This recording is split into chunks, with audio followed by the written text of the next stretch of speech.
This is Rainy Night Horrors. Outside, the storm brews, and with it comes something darker. Every drop masks a sound, every shadow holds a shape. You're not imagining it. You're hearing the truth. Listen closely. It's already here.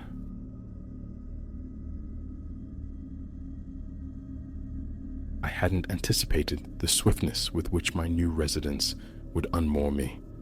The very night my boxes crossed the threshold, a sound began its insidious crawl from the subterranean depths. Faint, fractured, like weeping choked back by sheer will. Reason insisted it was the groan of old pipes, the respiration of the furnace. Yet, something visceral in that cadence burrowed beneath my skin. Sleep became a fraught negotiation. A tightness seized my chest, an intuition my body grasped before my mind could articulate the wrongness. Each time eyelids fluttered shut, thought spiraled back to that subterranean murmur. Dawn arrived pale and hesitant. I descended the stairs, probing every recess of the cellar. The air hung thick with the musk of damp concrete and decaying cardboard. Sunlight, a meager visitor, barely grazed the far walls, compelling me to activate the stark overhead bulbs I'd installed only yesterday. My fingers traced the cool, rough planes of the foundation, seeking fissures, anomalies. Nothing. Dust bore the imprint of my own recent passage, but near the room's furthest reach, a distinct pattern emerged. Faint scuffs, ghost impressions that bore no resemblance to my soul's. Kneeling, I brushed them. The dust felt ancient. Aside from my few remaining cartons, the space yawned empty. A shiver, unrelated to temperature, traced my spine before I retreated upstairs. The day was a deliberate exercise in distraction, procuring groceries, arranging the living space into some semblance of order. I lectured myself, nerves frayed by the upheaval of relocation, nothing more. Takeout arrived, relaxation was attempted. But as twilight bled through the windows, tension coiled anew in my shoulders. The basement, that sound, an unsolved riddle nagging at the periphery of consciousness, while I feigned interest in flickering television dramas. Later, darkness fully settled. I found myself drawn downward once more. The cellar breathed silence, the air stagnant. In one corner, I assembled my modest desk, positioned the chair before it.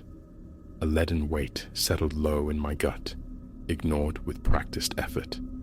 I connected the computer, angled the lamp, resolving to consecrate this space as my office on the morrow.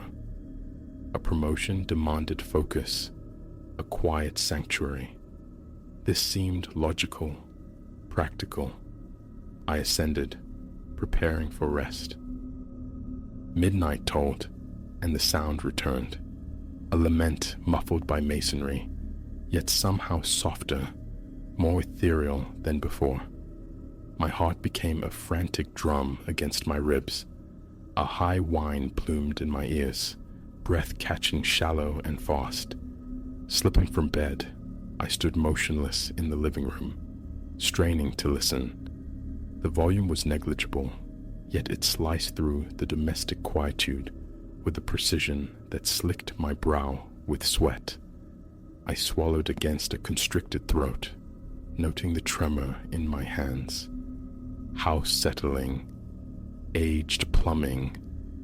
The rationalizations felt flimsy, inadequate. This resonated with human sorrow. Investigation became unavoidable. A flashlight, retrieved from a kitchen drawer, felt heavy in my grasp as I navigated the descent, each step leaden. pulse hammering a frantic rhythm in my ears. The basement plunged into shadow, the overhead lights carving stark geometries but offering little comfort. I circled, the beam dancing, attempted to pinpoint the source. It emanated from the vicinity of the far wall, the very place marked by those spectral scuffs. Pressing my ear flat against the cold concrete, the sound clarified. Quiet, rhythmic sobbing. A tentative knock from my knuckles silenced it momentarily. Then it resumed, perceptibly nearer. Gooseflesh prickled along my arms. Pacing, listening, I detected a subtle current of air near the baseboard of that specific wall section. Dropping to my knees, fingers explored the trim, seeking the source of the chill. A minute gap. Pressure applied to the wall yielded a faint click. My stomach twisted. A hidden cavity, a false partition. I pushed again. A small panel swung inward on silent hinges. The effluvium that escaped was ancient, acrid, the smell of rot and time itself. My mouth went desert dry. The flashlight's beam pierced the opening, revealing a constricted space behind the facade. A forgotten closet or cramped alcove. The weeping had utterly ceased. I squeezed through the aperture, hunching low. The space was narrow, rough-hewn boards scraping my back. On the wall, an archaic light switch, its plate worn smooth. I flipped it.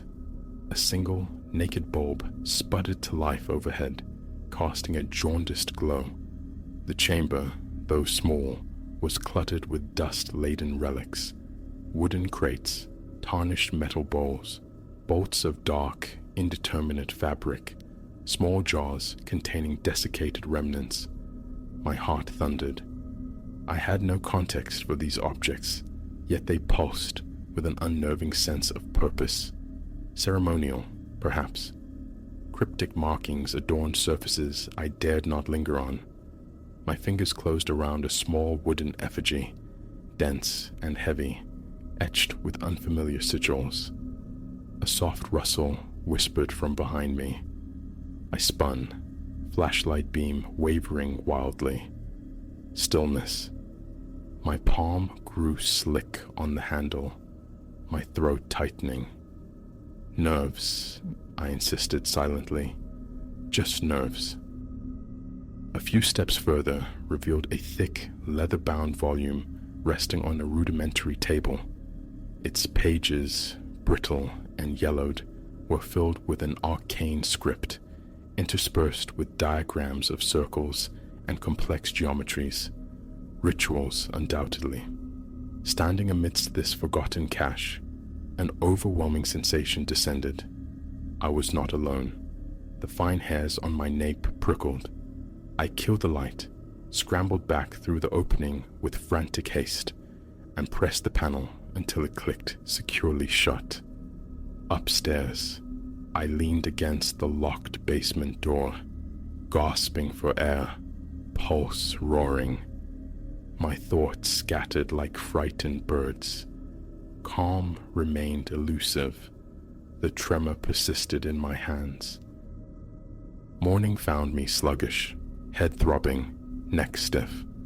Coffee was brewed, the descent downstairs studiously avoided. Just an old storage space, I reasoned, forgotten detritus from a previous occupant.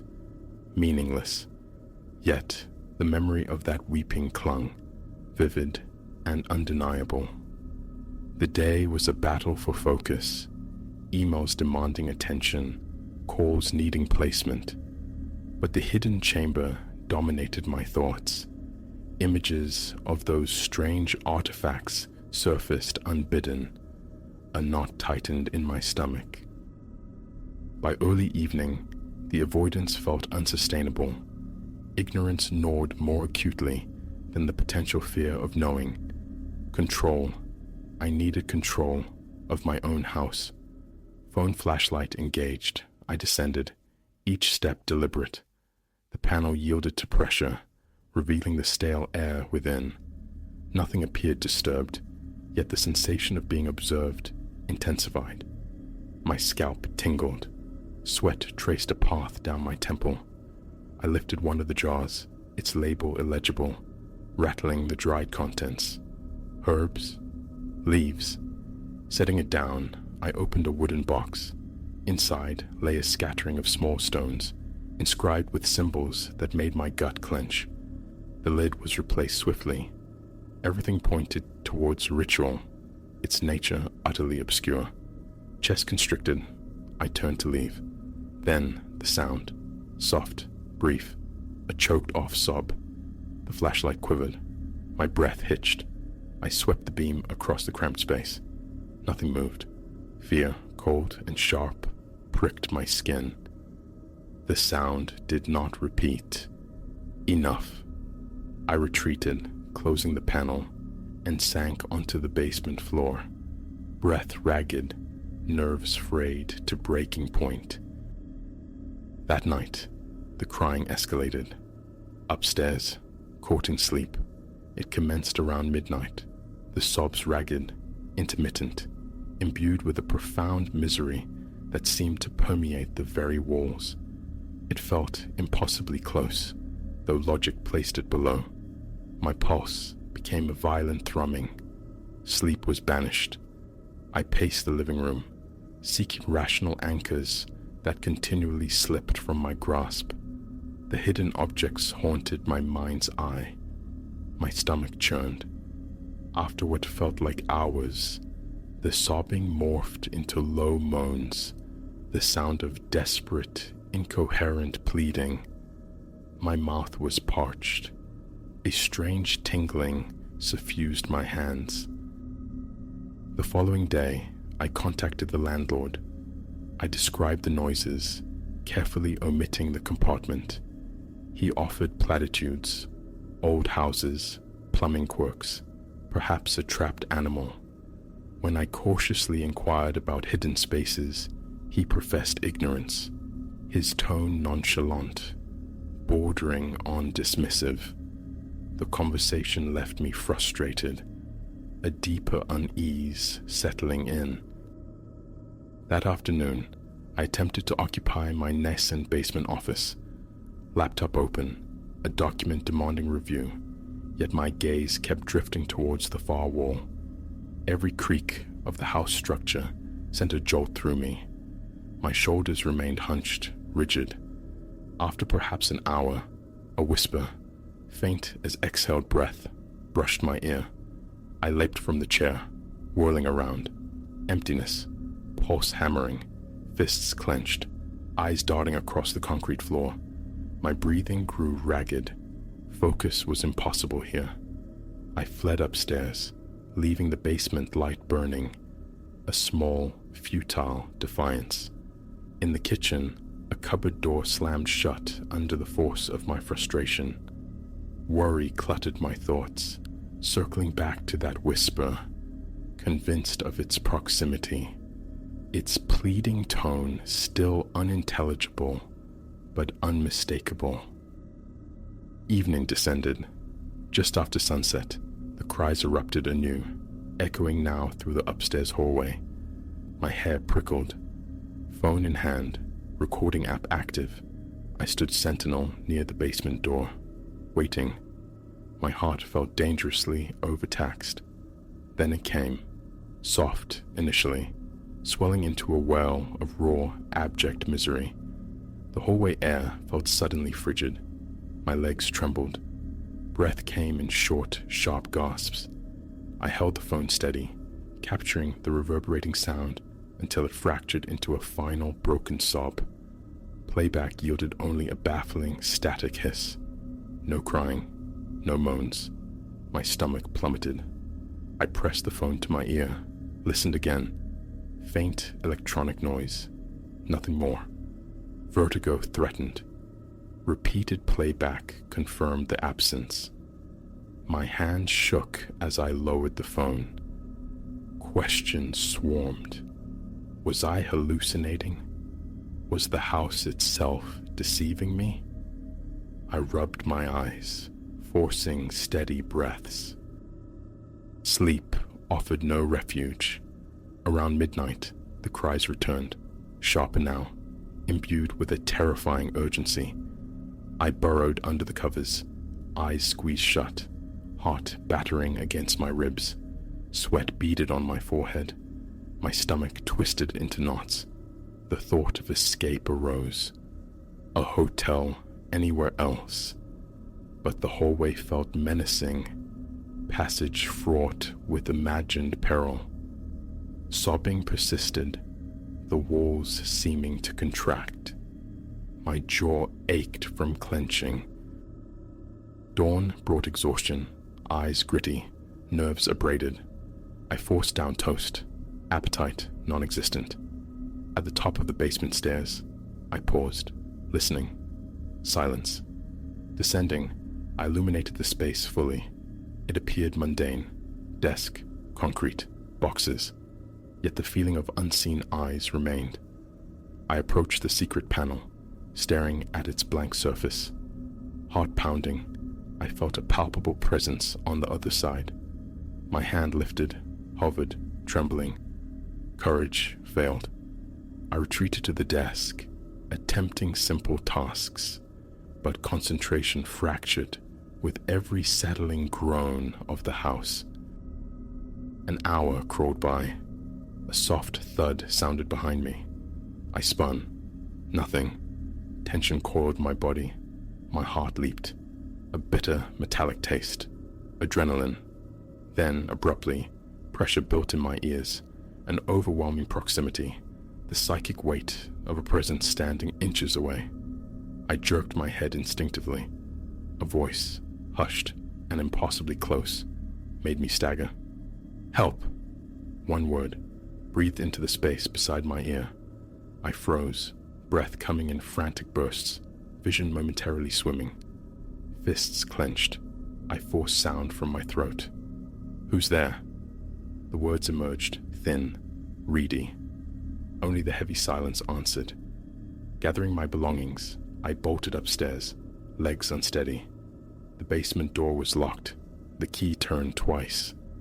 I stood panting, mind reeling, fear a tangible entity. Rationality offered no solace. I heard that voice. My skin crawled. Escape, even temporary, felt imperative. Outside, the cool air was a balm. Sitting in my car, I focused on slowing my breathing. Calling a friend seemed ludicrous. My house is crying, and I found a secret witch room. Insanity. My sweaty palms gripped the steering wheel. 10 minutes passed. A fragile calm settled. A drive, coffee, something to clear the suffocating atmosphere from my head. Returning in the late afternoon, I lingered in the living room, dreading the inevitable nocturnal return of the sounds. The house remained quiet. Dinner was prepared. Television watched. Motions performed against a backdrop of rising anxiety. 10 o'clock. The familiar knot tightened in my stomach. Midnight loomed, trapped in a cycle of apprehension, body taut, nerves screaming. Exhaustion warred with fear. I drifted off on the couch. A moan, echoing down the hallway, jolted me awake. 12:04 a.m. The sound was ragged with pain, thick with distress. My heart hammered, trapped.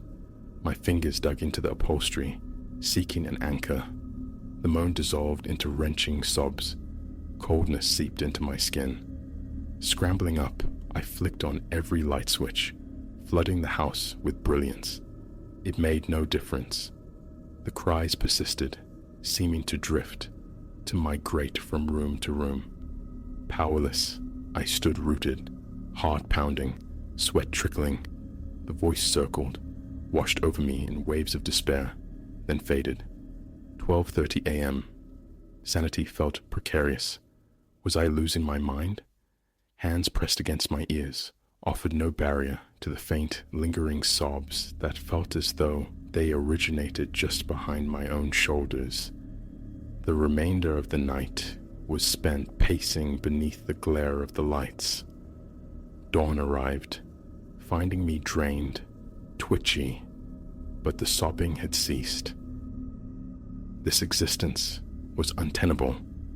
Help was needed, either for whatever entity shared this space, or for myself. Or perhaps escape was the only answer. Yet a morbid curiosity pulled at me, a need to understand the source of the weeping, the meaning of the hidden chamber. My head throbbed, muscles stiff with tension. Pacing the living room, contemplating my next move, my gaze snagged on the basement door. The familiar weight settled in my gut. A floorboard creaked nearby, making me jump. My heart still raced.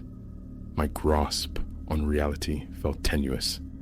I knew, with chilling certainty, that peace was impossible as long as I remained. But leaving now meant perpetual uncertainty. Was the voice real, or a figment of a fracturing mind?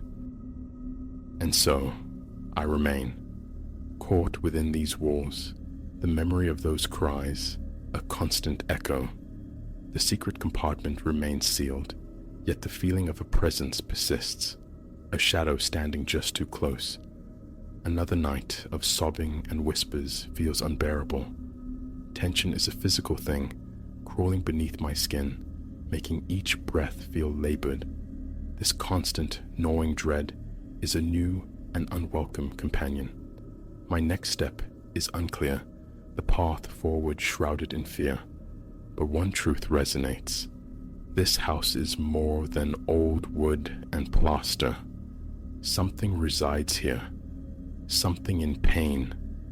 And now, the terrifying question looms. Can I offer solace, or must I flee before I too am lost?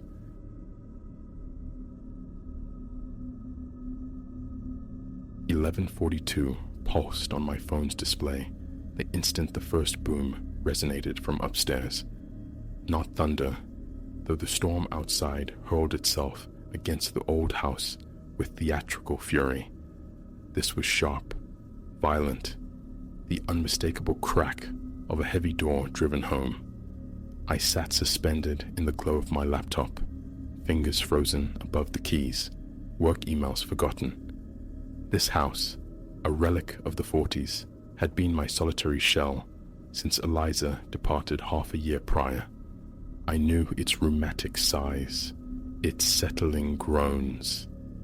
This sound was alien, an intrusion. Silence rushed back in, filled only by the percussive rain on the glass and the wind's mournful howl through the eaves. I held my breath, counting the seconds. 10, 20. Just as the tension began to slacken, just as I almost dismissed it as the storm's violent caprice, another impact shuddered up from below. The basement. My hand developed a tremor I couldn't quell. I eased the laptop shut, the click too loud in the charged air, setting it gently on the coffee table. The basement door, a slab of solid oak fitted by some long-gone owner, never yielded to mere drafts, and I'd secured it myself upon returning home. Its subterranean chill unnerved me, always closed. Lightning split the sky, the ensuing thunderclap, a physical blow that jolted me upright. A clammy film slicked my back beneath my shirt. My legs felt like uncertain stilts. Logic, cold and thin, insisted I perform a security sweep. Windows, locks, but a deeper, more ancient instinct shrieked for flight, out into the tempest. Consequences be damned. Clutching my phone, I activated its flashlight beam, a weak spear against the shadows, despite the house's power, humming faithfully on. My tread seemed amplified on the polished hardwood as I approached the front entrance. Deadbolt thrown, handle inert, locked. I drifted towards the kitchen, the beam dancing ahead. The back door yielded the same result, secured. Then another slam, echoing down from the upper floor. My heart leaped, a frantic bird against my ribs. Cold sweat beaded on my temples. My grip on the phone tightened, knuckles bleaching white. "Hello?" The word emerged frail, swallowed by the storm's roar. "Is anyone there?" Only the wind replied, rattling the window panes like skeletal fingers. Hesitantly, I began the ascent, each stair, tread groaning its age-old complaint under my weight. The second-floor landing opened into a corridor plunged in gloom, save for the wavering circle cast by my phone. 4 doors punctuated the hallway. The master bedroom, a guest room rarely entered, the bathroom, and the small neglected office. All stood closed. Methodically, starting with the office, I tried each knob. Locked. Guest room. Locked. Bathroom. Locked. My own bedroom. Locked. Panic fluttered anew. I never locked these doors. Not ever. My hand shook as I fished for the spare keys, a relic from days when my visiting nephew possessed a talent for imprisoning himself. The key scraped in my bedroom lock, resisted, then grudgingly turned. I nudged the door inward. The room lay undisturbed, exactly as I'd left it that morning. The bed smoothed, curtains drawn against the gray day, closet door shut tight. No displaced object, no hint of violation, no window ajar, just the relentless drumming of rain against the glass. Slam! I whirled, the sound ripping through the house from downstairs. My pulse hammered, a frantic beat against my throat. Sweat drenched my shirt now. With fumbling urgency, I unlocked the remaining rooms, the key slipping in my slick grasp. Each space was empty, inviolate, windows latched tight. Whatever phantom force was at work, it wasn't manipulating physical doors in any conventional sense. Back in the hallway's oppressive stillness, I leaned against the wall, fighting to regulate my ragged breathing. My phone screen showed 11:51 p.m. Barely 9 minutes had elapsed since the initial concussion, yet it felt like an eternity stretched thin. Slam! Slam! 2 impacts, swift and brutal, one seemingly from the kitchen, the next the living room, like someone was running, punctuating their flight. But the stairwell below me remained empty, devoid of movement, shadow, or presence. Enough. I had to get out. Call the authorities from the car. Let them contend with this phenomenon. This wasn't the house settling. This wasn't the storm. I started down, taking the stairs with reckless speed in the dim light. Halfway, a terrifying volley erupted from above. Bang, bang, bang, bang. All 4 upstairs doors slamming in impossibly rapid succession, the noise deafening, concussive. I didn't descend. I fell, stumbling on the final step, catching myself against the newel post. Behind me, the slamming continued, faster now, a furious, percussive wave chasing my heels. I lunged for the front door handle. It refused to yield. The key met solid resistance, as if the mechanism were filled with quick-setting concrete. Slam. Directly behind me, I felt the displaced air stir my hair. The back door, my only remaining hope. I sprinted, weaving through the living room, into the kitchen. The slamming pursued, closer with every impact, a relentless auditory assault marking passage through the house, door by invisible door. The back door handle was equally immovable. I wrenched it, pain shooting up my wrist. Futile. Now every door in the house seemed possessed, joining the cacophony, an endless, overlapping barrage of violence. The sound became physical, battering my eardrums, vibrating through the floorboards. My phone slipped from my grasp, clattering onto the linoleum. I clamped my hands over my ears, a useless gesture against the overwhelming sonic tide. Then, the basement door flew open.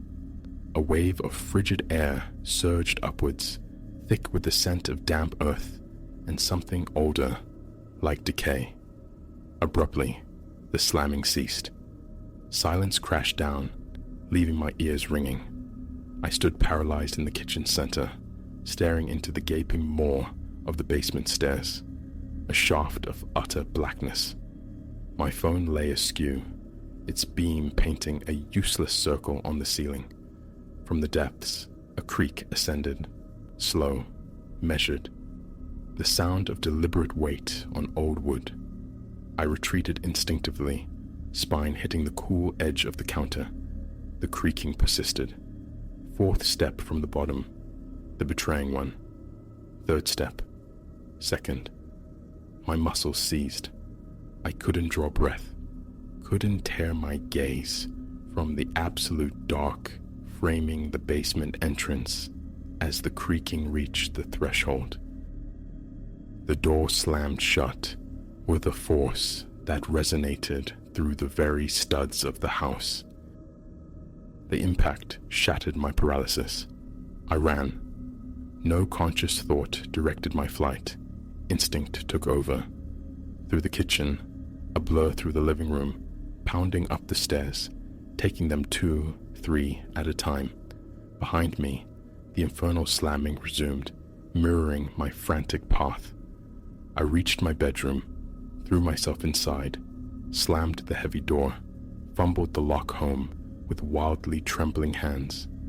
I backed away, gasping, breath tearing at my lungs. Outside the door, the house fell silent once more. Only the rain, drumming its steady rhythm, and the wind, keening its lonely song around the eaves. My own heartbeat thundered so loudly in my ears, I almost didn't register the first soft creak. It came from the closet, a low wooden groan, protesting a shift in weight. Then another, and another. The closet door was shut. I knew it was. I'd checked it scant minutes before, but now, transfixed, I watched it begin to move, infinitesimally at first, just enough to trace a hairline of profounder darkness along its edge. Another creak. The door eased further open. My gaze was locked, helpless. An icy chill permeated my skin despite the sweat. My lungs refused to fill, each breath shallow, inadequate. The sliver of black widened. The interior of the closet was absolute void, absorbing all light, darker than any natural shadow. No hint of the clothes I knew hung within. No shapes, no outlines, just pure, depthless negation. The door continued its slow, inexorable swing, each creak a physical caress against my nerves. The darkness seemed almost viscous, bleeding outwards, pooling across the floorboards. When the gap reached perhaps 6 inches, the movement ceased. The door hung ajar, a silent invitation or a warning. I perceived movement within that Stygian depth. Not form, but rather the darkness itself seemed to stir, to churn, to reach. Simultaneously, the bedroom door behind me exploded inward, ripped from its frame with terrifying force. The shockwave hurled me forward. I caught myself on the bed's footboard, fingers digging into the wood until they ached. Instantly, the house erupted again, all doors slamming in a frantic, impossible tempo, a deafening rhythm shaking the very walls. The closet door resumed its movement, swinging wider, the void within unfurling, extending towards me. I bolted from the room, down the hall, stumbling down the stairs in a near panic fall. The slamming pursued, gaining with each impact. The darkness from the closet seemed to spill from every doorway I passed, a tangible presence nipping at my heels. I slammed into the front door, bracing for the unyielding resistance I expected. Instead, it flew wide open under my impact. I spilled onto the porch, into the drenching downpour. Behind me, one final, house-shuddering slam. Then, utter silence descended once more. I stood raggedly on the porch, gulping the rain-laced air, clothes instantly plastered to my skin. Lightning flared, bleaching the scene. The house stood stark against the stormy sky, every window a blind eye. The front door yawned open, revealing only impenetrable blackness within. I retreated backwards, down the walk, into the street. Another flash illuminated the familiar facade, just an old two-story dwelling enduring the squall. Yet I felt its gaze upon me, ancient and aware. My car offered sanctuary. From a motel room miles away, I contacted the police. Their morning inspection yielded nothing. No forced entry, no damage beyond the ruined bedroom door. All other doors functioned perfectly. The closet held only clothes and dust. They found nothing amiss. I listed the house for sale that very day. I inhabited that sterile motel room until the sale closed 2 months later, absorbing a ruinous financial loss simply to sever the connection. The money didn't matter. Occasionally, drawn by a morbid curiosity, I drive past. A young family resides there now, their lives seemingly bright within its walls. They appear untroubled, but I never pass after twilight descends, and anywhere, anytime I hear a door slam unexpectedly, I freeze. I listen, heart pounding, for the echo, for the second impact. I wait, watching the shadows, anticipating the darkness beginning to seep out from beneath the threshold. Every door in my apartment remains perpetually open now, every single one. A slammed door requires closure first. Yet sometimes, in the deepest hours of the night, I hear a faint creaking from my own closet, and I wonder, did the darkness follow? Is it merely biding its time, waiting for the perfect storm, the moment of weakness, to try the handle again? So, I leave the lights burning, and I wait, and I listen to the doors.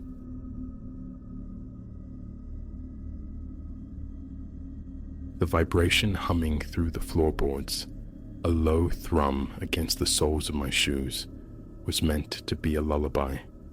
Instead, as the man's shadow fell across my window view, his hand dipping inside his worn jacket, that hum became the prelude to a different kind of deep sleep. I hadn't known, boarding this midnight vessel slicing through Illinois, that the true abyss wasn't the highway stretching into blackness, but a chasm opening within me. Chicago's electric veins pulsed behind us. Ahead lay the quiet fields of Indiana and my grandmother's bedside. A disembodied voice from the nursing home, thin and clinical, had summoned me hours before. She's asking for Alara. It might be time. Time. The word had echoed, prompting a frantic packing, a hurried ticket purchase. depositing me here on the 11 o'clock Greyhound, adrift among a scattering of night phantoms. The coach, perhaps half occupied, breathed stale air and murmured secrets. Students, cocooned in headphones, likely chasing weekend reprieves. Women with the ingrained weariness of late shifts etched around their eyes, perhaps tending bars or emptying bedpans. And further back, solitary men carved from shadow, keeping their own counsel. I claimed a seat somewhere midship, my canvas duffel anchored beneath my feet. As the city lights dissolved into painterly streaks against the rain-slicked glass, the engine's steady rhythm and the coach's gentle sway coaxed my eyelids shut. How long I drifted, I cannot say, but awareness returned, not with a jolt, but a prickle, ancient and instinctual, the feeling of being prey. Slowly, cautiously, I let my gaze drift open, feigning the slow return from slumber. My own reflection stared back from the darkened window and superimposed upon it the outline of a man now occupying the seat directly behind. He leaned forward, unnervedly close, his focus intense on the curve of my skull. A frantic bird beat its wings against my ribs, but I willed my limbs to slow, my breath to even. Paranoia, perhaps, a trick of the dim lighting. I shifted, a deliberate performance of stretching, a stifled yawn. This brought him into focus, older, maybe 50-odd years, with a beard like tangled wire and eyes that held a disturbing phosphorescence in the gloom. Our gazes locked. He offered no polite deflection, no shift away. Instead, a slow smile stretched his lips, devoid of warmth, full of something jagged. "Rise and shine, princess," his voice rasped, low and intimate. A non-committal sound escaped me as I turned away, thoughts skittering like mice in a wall. The bus had fallen quieter. Sleep or screens held the others captive. Outside, only impenetrable darkness flanked the highway, a void of sleeping fields and skeletal trees. I felt his presence press closer, his breath, sour and hot, ghosting near my ear. "Got anything for an old traveler, darling? Some folding money. That phone looks mighty fine." Ice water sluiced through my veins. It was happening. Not a nightmare, but a coarse reality unfolding on this anonymous stretch of road. "Not much," I managed, my voice a threadbare whisper. "Just enough for coffee." He chuckled, a dry, grating sound. "Don't play games. Saw you get on. Nice bag, clean clothes. Bet there's treasure in there." Turning to face him fully felt like turning towards a cliff edge. I searched his face for a flicker of reason, some ember of shared humanity to plead with. That's when his hand vanished inside the folds of his jacket. Time warped, stretching thin. A flicker of cold steel caught the faint overhead light. A knife, compact but viciously honed. His eyes, quick and feral, scanned the sleeping aisle, assessing witnesses, calculating risk. And in them, I saw the decision crystallize. The blade would be used. Cooperation or no. In that suspended moment, something tectonic shifted within me. Fear remained, a cold knot in my stomach, but it was suddenly shouldered aside by a stark, crystalline resolve. A voice, unfamiliar yet utterly my own, resonated clear and cold. "Not like this. Not me." As his arm rose, the knife arcing upward, instinct took over. All those self-defense drills, endured under my mother's anxious insistence, surged into my limbs. Both my hands clamped onto his descending wrist, twisting savagely as my elbow drove backward into the bridge of his nose. A wet crunch, a muffled grunt of agony and shock. The knife spun free, clattering onto the worn linoleum as I vaulted over the seat back, landing heavily upon him.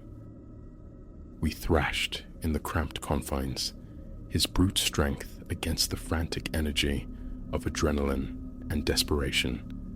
Muffled shouts erupted around us as the other passengers startled awake. His free hand found my throat, fingers digging in, squeezing the air from my lungs. Black constellations bloomed behind my eyes. My own free hand flailed on the floor, fingers scrabbling, searching. Just as the world began to dim, they closed around the cool, familiar shape of the knife's handle. Thought evaporated. There was only action. The blade entered his side, just beneath the cage of his ribs, sliding home with a horrifying, frictionless ease. His eyes widened, pupils dilating in stark disbelief. The pressure on my throat vanished. I shoved him away, scrambling backward into the aisle, gasping. Chaos detonated. Screams tore through the stale air. The driver's frantic voice crackled over the radio, but my focus narrowed to the man slumped against the window, a dark stain blossoming on his shirt where the knife handle protruded like some grotesque growth. I stood trembling as the bus lurched to a halt on the highway's gravel shoulder, the interior now strobed in the frantic pulse of red and blue emergency lights arriving with impossible speed. Someone announced herself, a nurse, pushing past me to kneel beside him, fingers searching for a pulse. "He's breathing," she declared, and a dizzying wave of relief washed through me. I hadn't extinguished a life. I wasn't that. The ensuing hours bled together into a surreal montage. Uniformed officers, paramedics, the rhythmic sweep of headlights painting the scene. My own voice, recounting the events, sounded foreign, detached. They bagged the knife, documented the blossoming bruises on my neck, their questions a relentless tide.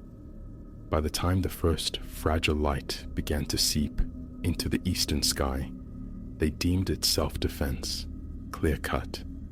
An officer offered a call, a ride, but I declined. Only one destination mattered now.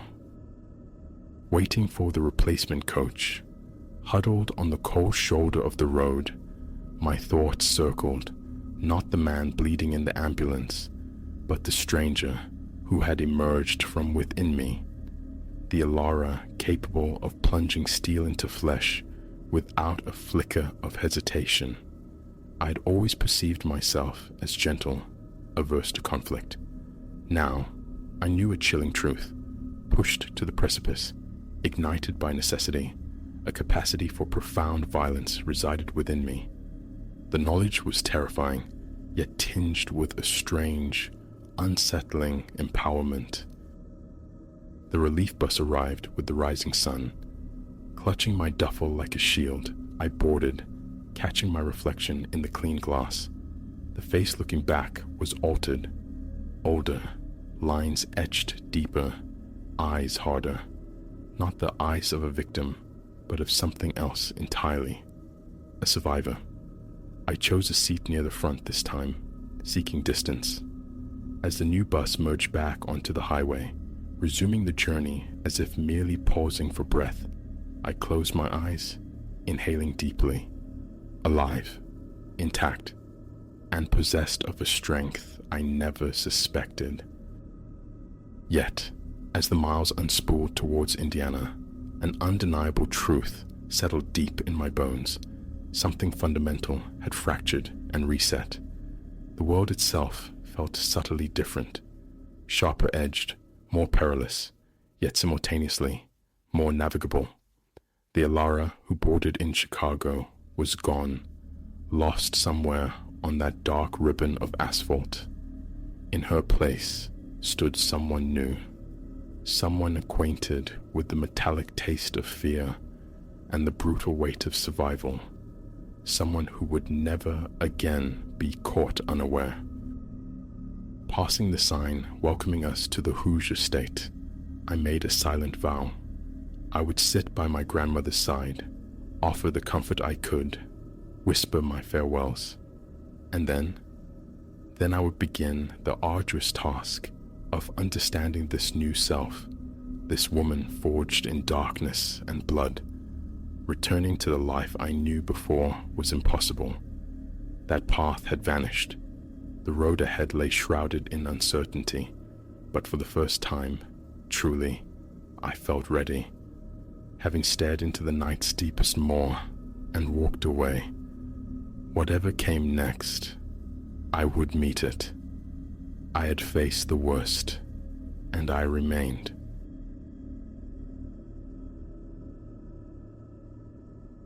This apartment, my 7th floor perch, was never meant to harbor unease.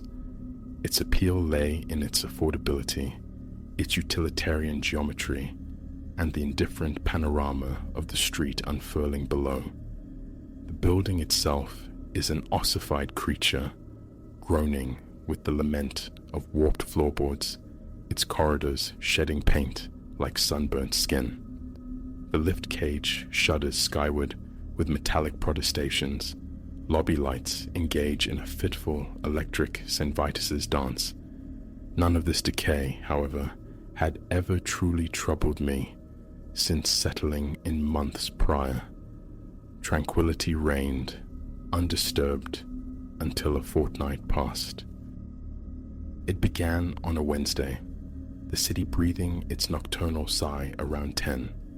Cocooned in the dim sanctuary of my living room, bathed only in the television's flickering cathode glow, I drifted.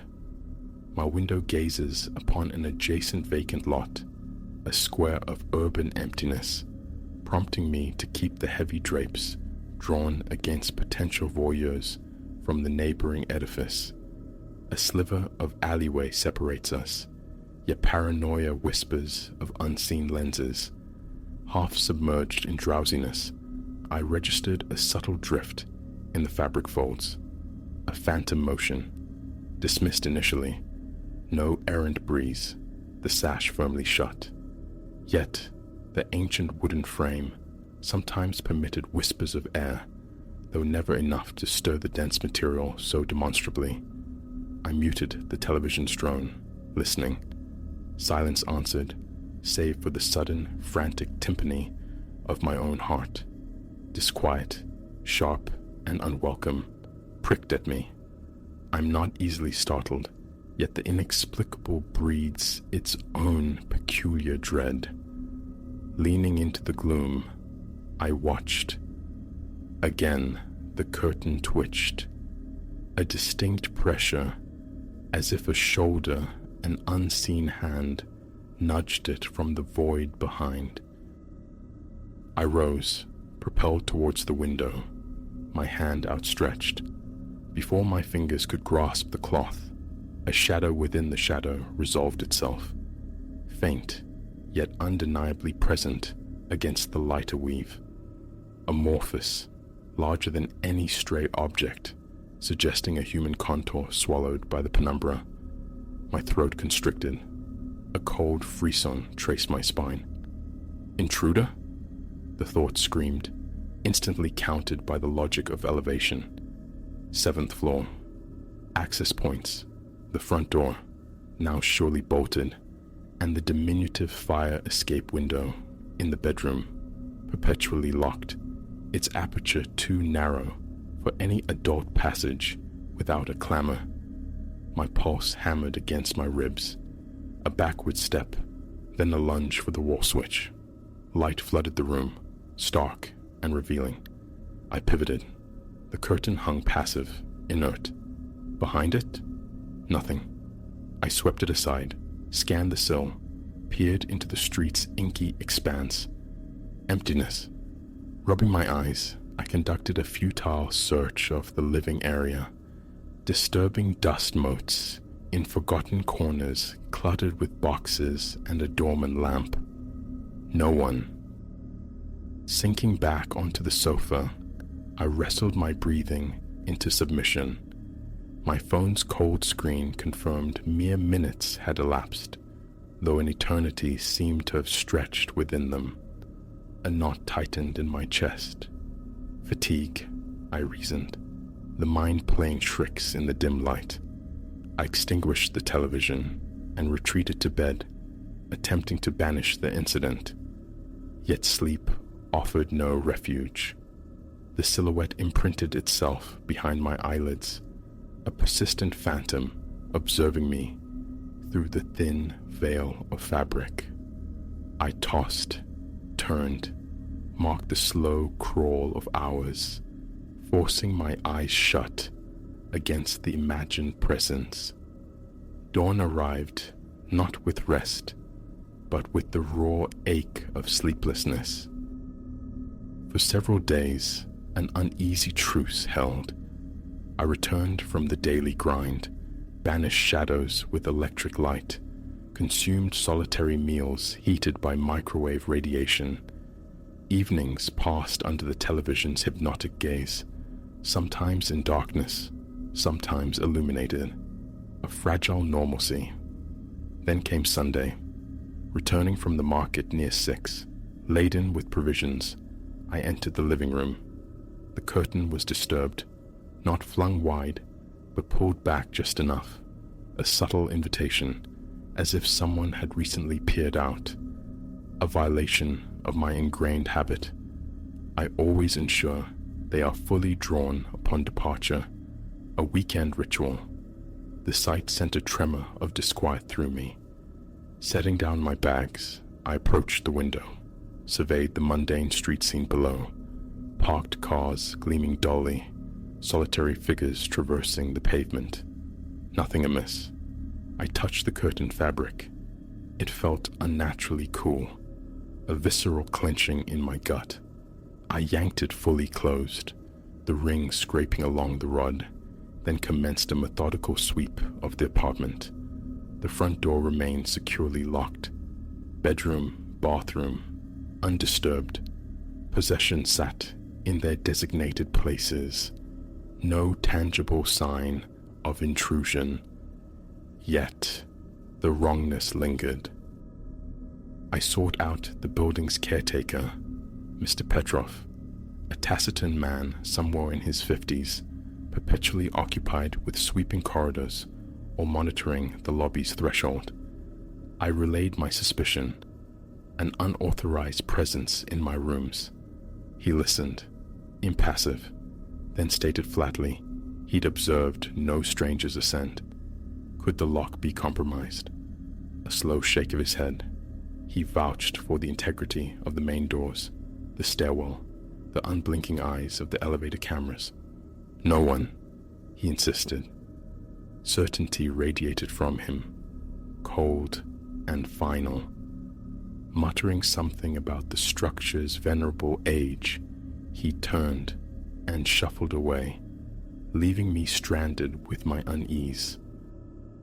In the ensuing days, paranoia became my unwelcome shadow. Departing for work involved a ritualistic double check of the lock before summoning the rattling lift. Evenings began with an immediate, apprehensive glance towards the window. Sometimes the curtain hung undisturbed. Other times, a sliver of glass betrayed its slight displacement. Not a daily occurrence, but frequent enough to fray my nerves thin. I devised a crude test, a sliver of adhesive tape bridging the curtain's edge to the wall. 2 days later, I returned to find the tape lying forlornly on the floorboards. Impossible. No draft possessed the force to wrench it free, to pull the heavy fabric aside. I confronted Mr. Petrov once more. A weary sigh was his prelude to the familiar refrain. Nothing unusual noted, no unauthorized access past the lobby. He swore it. My own inspection of the window frames yielded nothing. No scratches, no warped seals. One night, I elected to become the watcher. Ensconced in the living room's darkness, television silent, I waited. Vigilance warred with exhaustion. Nothing stirred, at least not while consciousness held sway. But I surfaced abruptly near 2 a.m, a primal instinct screaming. The curtain. Even in the profound dark, I sensed it. A subtle parting down the center, a vertical wound in the fabric's expanse. My heart hammered a frantic rhythm against my bones. A chill, damp and invasive, crept over my arms. Scrambling for the light switch, I flooded the room again. I tore the curtain violently aside. Emptiness greeted me, the street below a silent tableau. Was I losing my grip, sleepwalking into these anxieties? These were territories uncharted in my personal history. Desperate for objective proof, I acquired a rudimentary webcam, positioning it on my desk, its unblinking eye aimed squarely at the window. I let it run through the night. Reviewing the footage the next morning was initially fruitless. Grainy images of me settling down, then hours of static darkness. I fast-forwarded, then time-stamped around 3:15 a.m. Motion, subtle, almost subliminal. The camera's resolution struggled, yet the fabric clearly rippled, flowed inward, congruent with the pressure of a hand pushing from behind. A single, deliberate gesture, then stillness. Viscid dread pooled in my stomach. I replayed the segment again and again. Not imagination. Something was there. Armed with this digital ghost, I sought out Mr. Petrov. He peered at the flickering screen, then shrugged, the gesture eloquent in its dismissal. A draft, perhaps? The building settling? These old windows, he offered. Air pockets form, strange currents. I pointed, insistent. That looks like a hand. He simply stared, first at the screen, then at me, his gaze opaque. He would, he conceded, pay closer attention to the hallway security feeds. It was the barest crumb of reassurance. Frustration curdled into a sense of entrapment. Fleeing this apartment, breaking the lease, required resources I simply didn't possess. Explaining my predicament, sounding the alarm about spectral curtains to employers or lenders, felt like courting ridicule. I resolved to excavate the truth myself. My apartment became a territory under siege, every square inch scrutinized for hidden portals, loose panels, anomalies in the plaster. I prowled the common hallway, pressing against walls, seeking some architectural secret, some forgotten access point within the building's labyrinthine structure. Nothing yielded. The building remained stubbornly, anciently solid. And still, the curtain persisted in its silent dialogue. Some nights offered respite, stillness. Others, while I sought distraction in the television's glow, a flicker at the edge of sight would snag my attention. A swift turn of the head, only static fabric. Once, returning from the kitchen after fetching water, having left the living room unlit, I found the curtain drawn back a full foot, a gaping aperture revealing the night, as if someone had craned their neck out for a long look at the street. My heart seized, drumming violently enough to make my hands tremble. I lunged, wrenching it shut, my mind a frantic vortex of impossible possibilities. How? Why? Online, I ordered an inexpensive motion detector, placing it strategically near the window. Its electronic chirp, tested by my own hand wave, seemed a flimsy shield against the impalpable. For several nights, silence reigned. Then, a Thursday, hovering near midnight, adrift in the pre-sleep haze, in my bedroom, I heard it, a soft, distinct beep emanating from the living room. The sound jolted me upright, skin prickling, a cold sweat tracing my spine. Adrenaline surged. I snatched the baseball bat from the closet's depths and burst into the living area. The sensor's small light glowed, confirming activation, but the room was empty. The curtain hung, placid and undisturbed, bat held high. I scanned the shadows, every corner suspect. Only my own ragged breathing and the refrigerator's low thrum broke the silence. I approached the sensor, reset it. A wave of my hand triggered the beep. It functioned perfectly. Retreating, it fell silent. I stood by the window, pressing my forehead against the cool glass, gazing down at the deserted street. Distant lights glimmered in the building opposite. No faces stared back. A lone car swept its headlights across the pavement below. The microwave clock glowed. 12:07 a.m. I fought the image of the shape behind the fabric, battled the rising tide of dread, but my body remained coiled, tense, long after reason demanded calm. That weekend, desperate for any shared experience, any validation, I sought out my neighbors, breaching the customary anonymity of the building. The woman in 704 answered my knock, her face etched with fatigue. No, she hadn't witnessed anything spectral, heard no unsettling sounds beyond the building's usual groans. She did offer, almost absently, that the aged wiring was notoriously unreliable. Perhaps the security cameras Mr. Petrov relied upon were less than vigilant. Cold comfort. Next, the occupant of 710, down the hall's dim length. He listened, then volunteered that the structure had served as a hotel decades ago, leaving some apartments with peculiar vestigial fixtures. But my specific haunting, nothing resonated. His eyes held a pitying skepticism that branded me paranoid. I thanked him, retreated, the weight of isolation settling heavier upon me. Returning to my own door, I stepped inside. The curtain was ajar again. Just an inch, a slender vertical line of darkness against the window pane. My mail slipped from my grasp onto the small entryway table. I stood frozen, staring at that gap.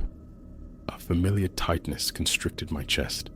Mechanically, I walked over, pulled it shut. Then, the ritual. Under the bed, behind the sofa's bulk, inside closets, even the cramped utility space adjacent to the kitchen. Nothing. Ever nothing. The tension hammered behind my temples, blossoming into a dull headache. I slumped onto the sofa, rubbing my eyes, searching the barren landscape of logic for an explanation. Blankness stared back. My breathing was shallow, rapid.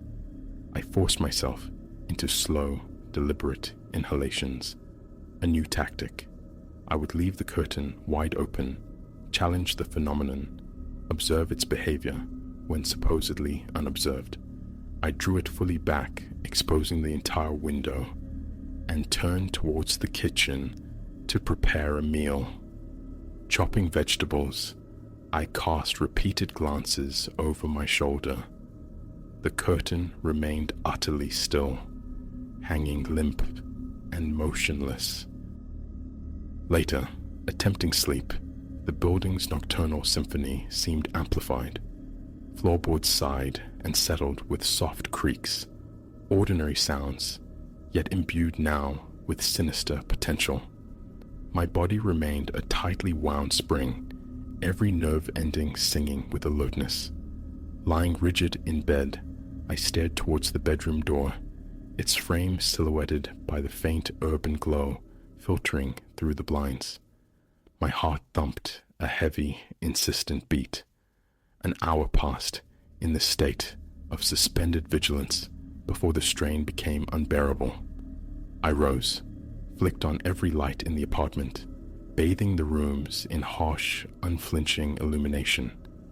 Back to the living room window. The curtain hung exactly as I'd left it, wide open. A measure of relief washed over me, followed by a wave of self-recrimination for my escalating panic. But as I turned, pivoting back towards the bedroom's relative sanctuary, a sound whispered against the silence. A distinct brushing, soft yet undeniable, against the heavy fabric I had just inspected. I froze mid-step, spun around. The curtain hung motionless. Approaching cautiously, I peered out into the indifferent street, the opposing building, a dark monolith. My own reflection stared back from the glass, a portrait of exhaustion and raw anxiety. Just then, my phone vibrated violently in my pocket. I nearly leapt from my skin. A meaningless spam text. My hands trembled uncontrollably. I extinguished the living room lights, retreated to the bedroom, and engaged the flimsy lock, a gesture of pure futility. Leaving the bedside lamp burning, a small circle of defiance against the dark, I willed myself towards sleep. By Saturday morning, a new resolve had hardened within me. Action, however potentially pointless, felt necessary. I spoke again with Mr. Petrov about replacing the lock cylinder. He agreed, provided the expense was mine. A trip to the hardware store, the satisfyingly solid weight of a new lock set in my hand, the physical act of installation that afternoon. These offered a fragile sense of regaining control. It addressed none of the fundamental impossibilities. How could anyone enter? But it was something tangible. Fresh adhesive seals around the window frame, a small rubber wedge jammed firmly at the base of the front door. That night, sleep came marginally easier, the illusion of security, however thin. It shattered the following afternoon. Returning from a brief errand to the corner market, I stepped inside. The curtain was parted, perhaps 2 inches this time. My throat tightened, breath catching. The new lock gleamed, untouched. The wedge beneath the door sat precisely as I'd placed it. I strode to the window, seized the fabric, and yanked it violently shut, clutching the material in a white-knuckled fist. My heart pounded against my larynx, and then a sharp, metallic click resonated from the vicinity of the kitchen. I whirled, adrenaline flooding my system, every muscle tensed for confrontation.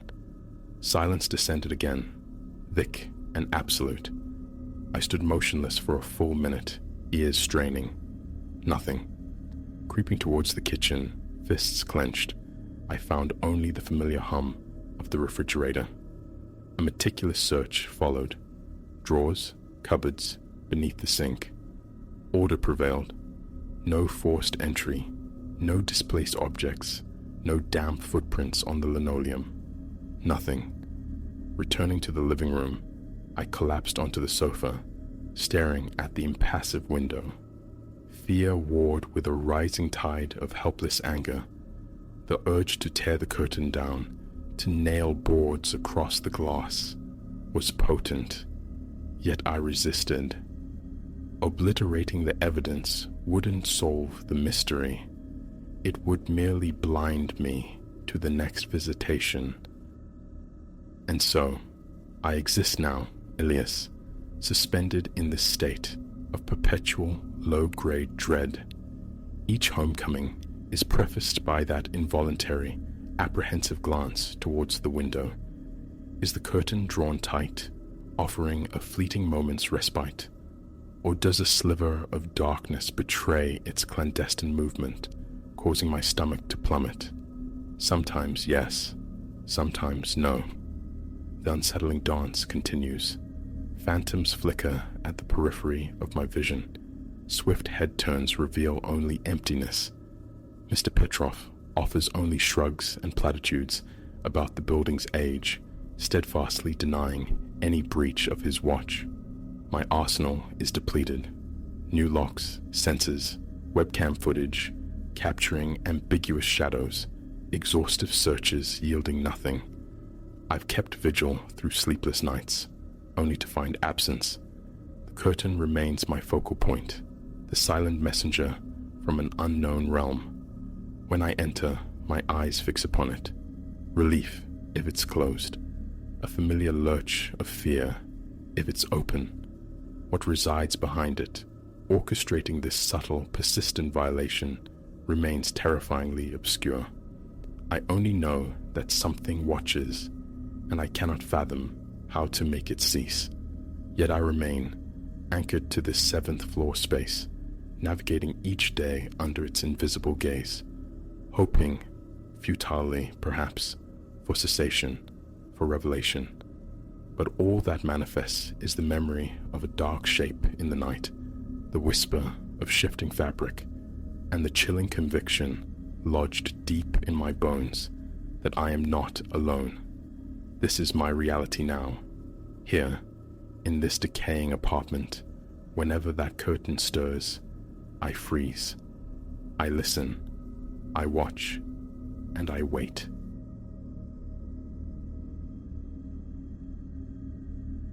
His eyes, captured in the grainy monochrome of the security feed, were the first discordant note in the night's quiet symphony.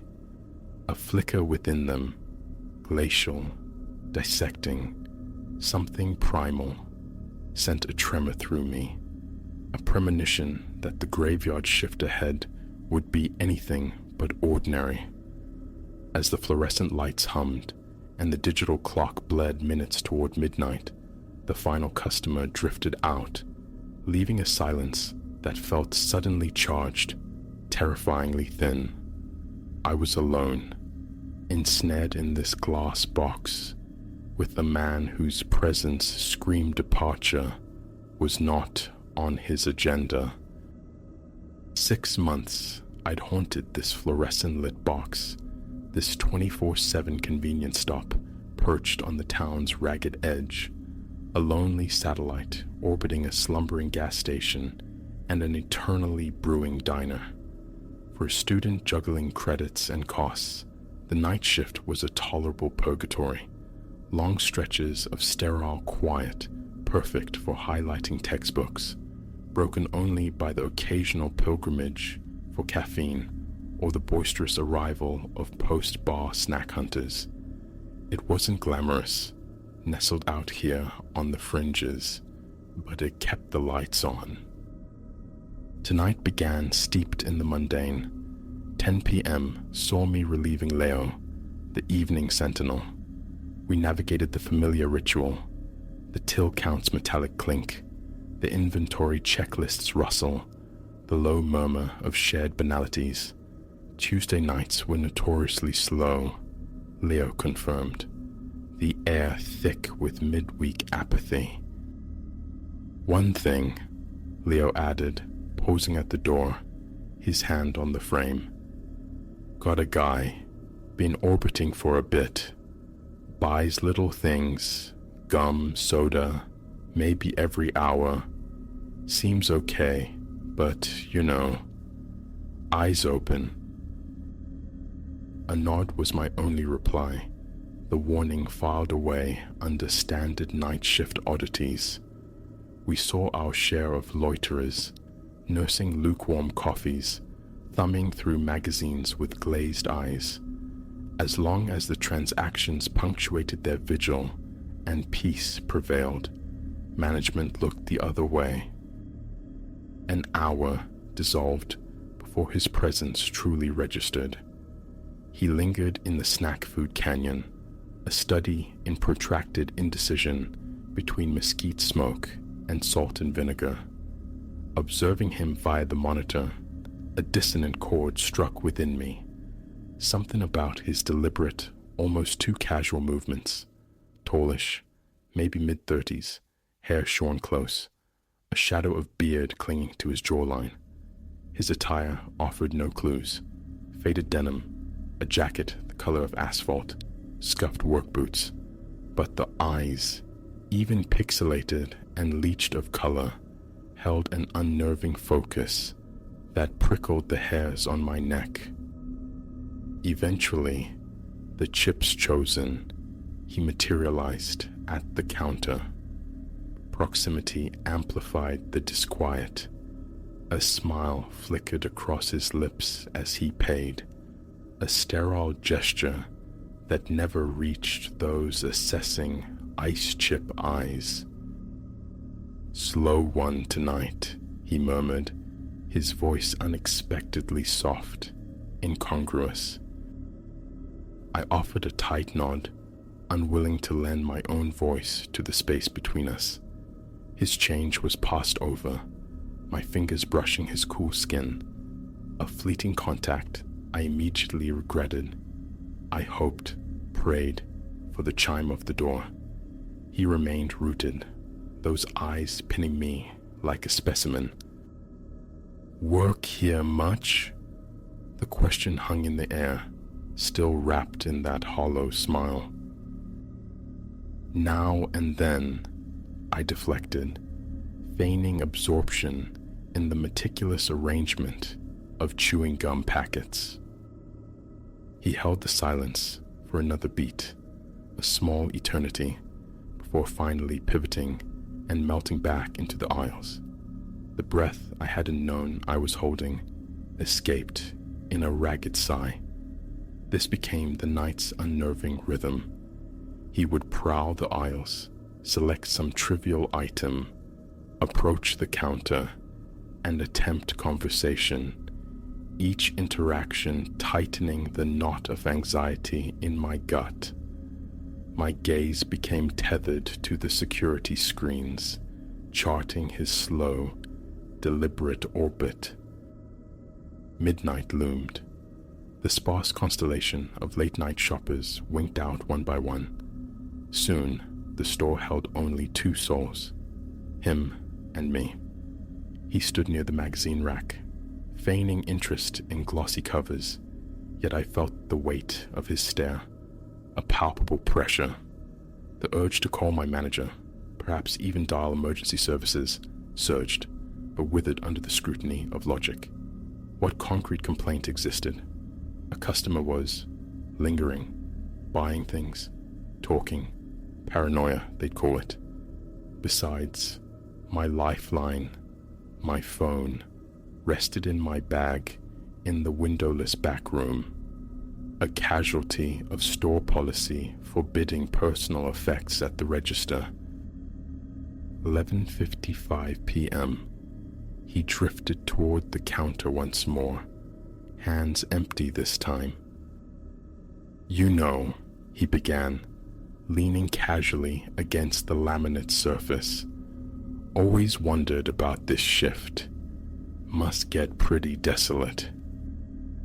My throat constricted. My tongue felt thick, useless. "It's fine," I stammered, the words catching. "Steady enough." A chuckle, dry and devoid of humor, scraped the air. "Oh, I've been watching. Not much traffic. Matter of fact." A glance at his wristwatch, pointed, deliberate. "I'd say you're just about to be completely alone." My heart hammered against my ribs, a frantic drum I was certain he could hear. The clock face showed 11:58, 2 minutes. "Actually, sir," I forced out, striving for a steady tone that eluded me. "We close in 2 minutes. I'll need you to complete any purchases now." His smile stretched, predatory. revealing an unnerving sliver of teeth. I don't believe I will. No, I think I'll stay. You and I have quite a bit to discuss. His hand moved toward the inside of his jacket. Time seemed to stretch, thin and brittle. This was it. The glint of steel, the cold finality, annihilation in aisle 3, amidst the scent of stale coffee and cleaning fluid, because I hadn't trusted the primal scream of my own intuition. But the object emerging wasn't metal. It was leather, flipping open to reveal a gleaming badge. Detective Kalen, City Police, he stated, his entire bearing shifting in an instant. The unsettling smile vanished, replaced by a mask of weary resolve. Apologies. I need you to lock these doors now. We have an active situation. I gaped, my mind scrambling to reorient itself in this suddenly altered reality. What? He dragged a hand across his face, the gesture heavy with fatigue. Sorry for the charade. Necessary evil. We had credible intelligence suggesting this location serves as a drop point for a narcotics network. Had to observe, blend in. Confirmation just came through. We need to move. As if summoned by his words, motion flickered beyond the glass doors. Headlights swept across the lot as several unmarked sedans ghosted into parking spaces. Figures clad in dark tactical gear began to deploy, swift and silent. Wait, my voice was a thin thread. All that, the act? Detective Kalen nodded grimly. We've been watching the operation, not just you. Couldn't risk exposure until we were certain. Scaring you was regrettable, but essential to maintain the illusion for anyone else potentially observing. My knees threatened to buckle. The counter became my anchor. So, now? Now, he said, his gaze steady. You lock up. Then you accompany me to the station. We need your statement. Anything unusual you've witnessed during your time here. Mechanically, I moved to secure the entrance, my thoughts a kaleidoscope of fear and fractured understanding. All those nights, bathed in artificial light, oblivious. How long? Had danger lurked just beneath the surface all along? Had my mundane routine unknowingly intersected with something deeply criminal? Kalen must have read the turmoil on my face. Listen. His tone softened fractionally. You're clear. You're a witness, nothing more. We'll ensure your safety. Numbly, I nodded, trailing him toward one of the waiting vehicles. As we pulled away, the parking lot swarmed with flashing blue and red lights. The convenience store, now the epicenter of a storm. It promised to be a long night. At the station, under harsh fluorescent bulbs that mirrored the stores, I recounted months of night shifts, dredging up memories of odd exchanges, suspicious transactions, faces that now seemed potentially sinister in retrospect. The truth, when it emerged, was jarring. The store owner, a man I'd met only once, briefly, was the linchpin. The shop, my quiet workplace, merely a facade for a sprawling drug distribution enterprise. dawn was painting the sky in bruised purples and hesitant golds when I finally reached home. I collapsed onto my bed, utterly spent, yet sleep remained elusive. The night replayed itself relentlessly. The creeping terror, the whiplash of relief, the staggering weight of the revealed truth. In the ensuing days, the story saturated local news.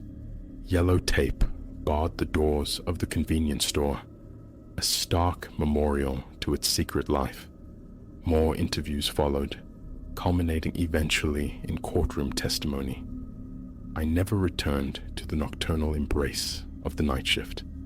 The experience left an indelible mark, a residue of hypervigilance, a suspicion cast upon every lingering shadow, every customer who stayed a moment too long. Yet it forged a crucial understanding. That visceral unease, that gut feeling I'd almost dismissed, had been profoundly accurate, merely misdirected. Years have passed, but the memory surfaces sometimes, sharp and clear. The proximity to peril, not from the man playing a part, but from the unseen network I had unknowingly served. It stands as a stark reminder. The most treacherous currents often run silent, deep beneath the placid surface of the everyday. So, should you find yourself in the sterile glow of a late-night convenience store, offer a silent acknowledgement to the figure behind the counter. You cannot fathom the hidden narratives unfolding around them. And if a tremor of unease disturbs your own quiet vigil, heed it. That internal compass might be pointing toward survival.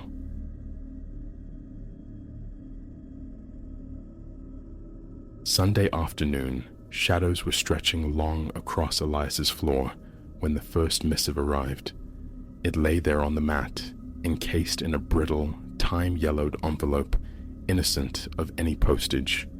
His name, Elias Thorne, adorned the front, a spidery scroll in graphite, faint as if etched by candlelight.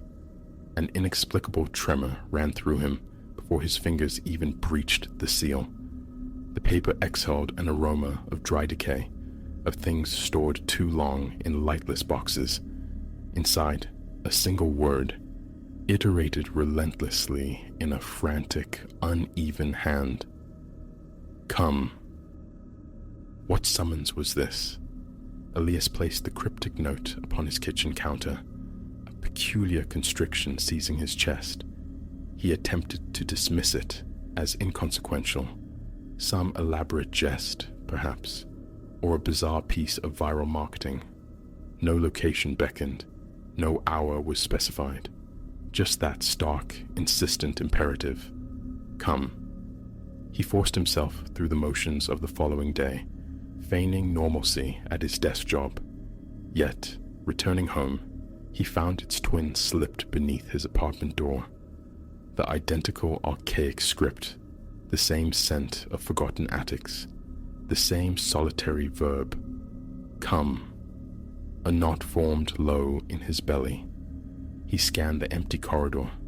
No lingering presence, no scuff marks on the polished floor, nothing to betray the courier's identity.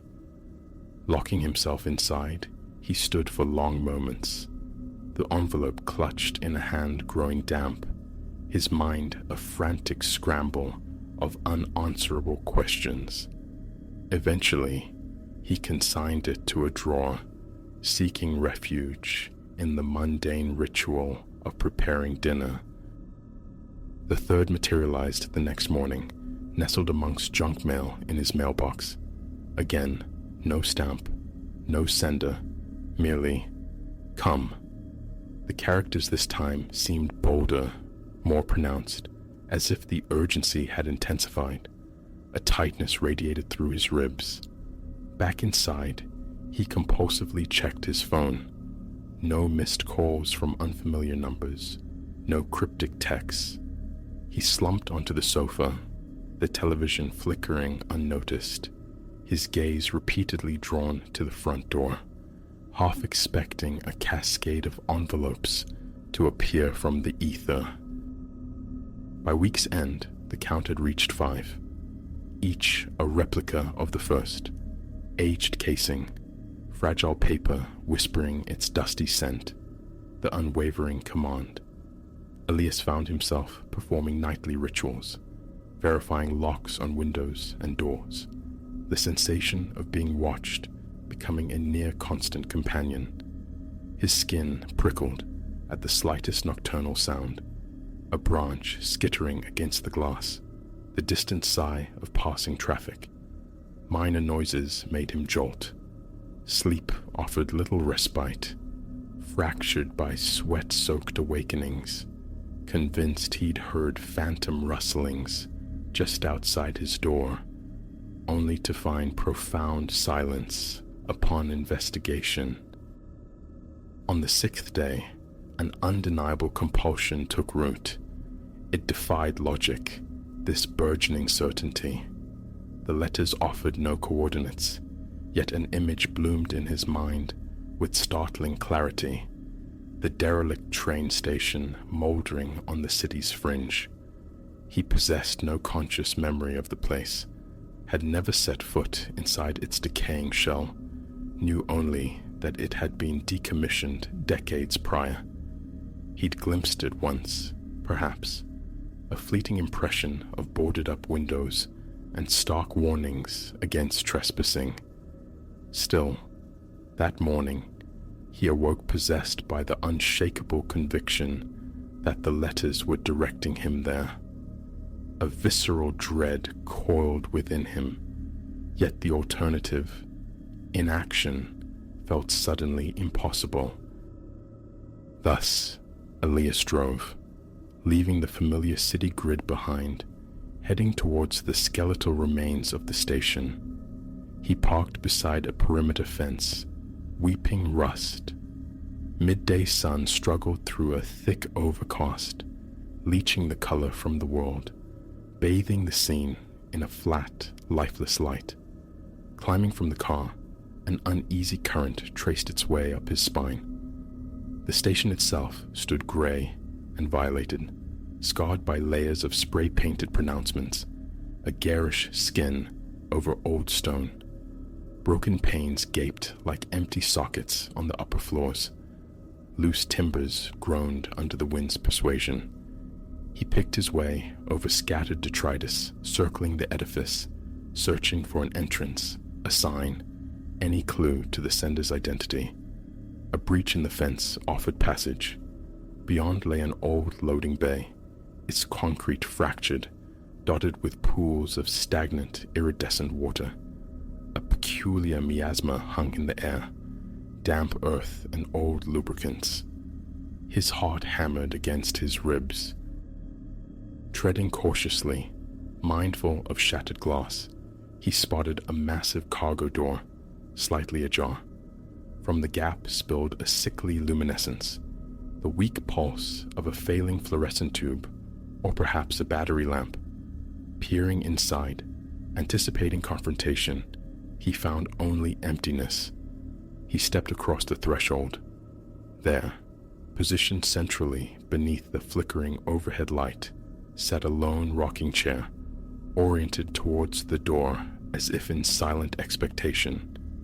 The vast space was otherwise bare, save for some hulking, rust-eaten machinery slumped against one wall and a few decaying crates huddled in a corner. Motes danced in the weak light, disturbed by unseen currents. Then, a faint squeak emanated from the chair. He tensed, expecting to see an occupant materialize, but it remained vacant. It shifted slightly, a subtle rock, as if recently vacated. The air thickened, sweat beaded on Elias's forehead. His eyes darted into the deep shadows, waiting for a figure to emerge. Silence answered.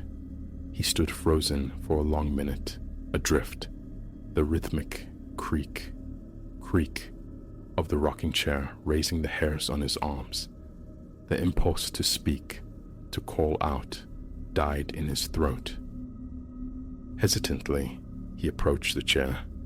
It was ancient, fashioned from wood worn smooth in places, paint flaking from its arms. Dust lay thick upon the seat, and the floorboards beneath bore faint scuff marks, testament to its recent motion. No letters awaited him here, no notes, no tangible hints. After a period of strained observation, the futility struck him. This was madness. He retreated from the cargo bay, consciously steadying his breath, and conducted a cursory patrol around the station's perimeter. Nothing else seemed disturbed or significant. A wave of disappointment, mingled with a sharp sense of foolishness, washed over him. He journeyed out here chasing phantom whispers, only to discover an abandoned chair rocking beneath a dying light. Returning to his car, he cast repeated glances over his shoulder, his skin feeling cold and unnaturally sensitive. The drive home was a silent battle against the encroaching sense that he had merely brushed against the surface of something vast and incomprehensible. In the ensuing days, the missives resumed their insidious delivery, slipped beneath his door, but their nature shifted. They spoke now of us, alluded to our memories, yet withheld the sender's identity, the core of the enigma. The envelopes seemed even more fragile, the paper threatening to crumble at a touch. The handwriting grew increasingly agitated, bordering on desperate. That same musty odor clung stubbornly. He tried discarding them, but found himself retrieving them from the bin hours later, scrutinizing them for some overlooked detail. Late one night, a soft thump against the door shattered the apartment's quiet. Elias's heart leapt. He surged from the sofa, yanking the door open, poised to confront the messenger. The hallway stretched empty and silent. On the floor lay another envelope. His hands trembled as he tore it open right there. The note within read, "We are waiting." The familiar, unsteady script. A lump formed in his throat. He yearned to shout into the void, to demand his tormentor reveal themselves, but he remained rooted, a dull ringing in his ears. He retreated inside, bolting the door, the confines of his home suddenly feeling suffocating. His eyes scanned the room, probing corners, checking windows. Shoving the letter into the overflowing drawer, he crawled into bed, sleep a distant prospect. He stared at the ceiling, acutely aware of every groan and sigh of the old building, until exhaustion claimed him, pulling him into uneasy dreams dominated by the image of that solitary rocking chair beneath its stuttering light. The following day, Elias called in sick. The thought of navigating the outside world, of interacting with anyone, felt unbearable. Paranoia gnawed at him. He spent hours peering through the peephole into the vacant corridor. Around noon, the realization dawned that hiding wouldn't solve anything. He had to act. The idea of involving the police flickered and died. What tangible proof did he possess? A collection of disturbing letters, an unsettling intuition about a derelict station. No explicit threat, no physical harm. It smacked of delusion, easily dismissed. Pulling on his jacket, he forced himself outside, seeking air, clarity. He walked aimlessly through his neighborhood, scrutinizing faces, wondering if the architect of his anxiety walked among them. Relaxation remained elusive. Every sideways glance felt like an accusation. Every passerby, a potential suspect. That evening, upon returning, Another envelope awaited.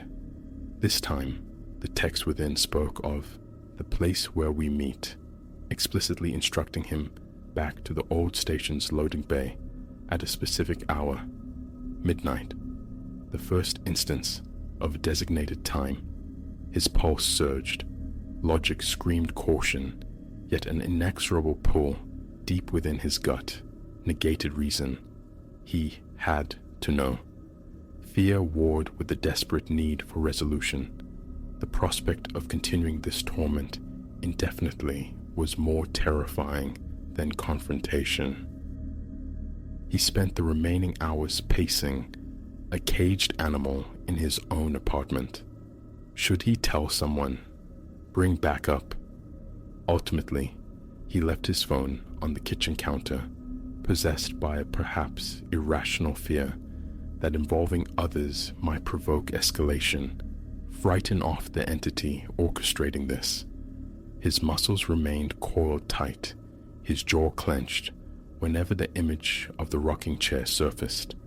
Close to 11:30, armed only with a flashlight, he drove back through deserted streets, each streetlight marking a beat of his pounding heart. Arriving, he parked in the familiar spot by the rusted fence. The station loomed, a black silhouette against the thin moonlight, filtering through drifting clouds, casting shifting, elongated shadows. He slipped through the gap in the fence, the uneven ground treacherous underfoot. His flashlight beam carved through the darkness, illuminating the same stagnant puddles, the same glittering shards of glass. The stale, damp air filled his lungs. His own ragged breathing seemed unnaturally loud. He nudged the heavy cargo door open. The light above the rocking chair still flickered, though it seemed weaker now, struggling against the profound darkness. The chair occupied its usual position, facing the entrance, rocking gently, as if its occupant had just risen. Elias stood rigid just inside the threshold, flashlight beam sweeping nervously across silent machinery and stacked crates, probing the cavernous emptiness. The silence felt heavy, oppressive. Then, his light fell upon a drift of envelopes piled on the floor beside the chair, dozens of them, all addressed to him. Elias Thorne, scrawled on each, his chest cinched tight. Moving closer, he picked one up. The familiar dusty scent rose to meet him. The note inside. "We remember." His mouth turned instantly dry. He snatched another. "We are connected." A chill cascade traced his spine.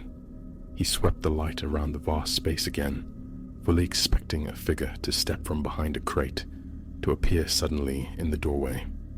Nothing. The fine hairs on his arms prickled. His breathing grew shallow.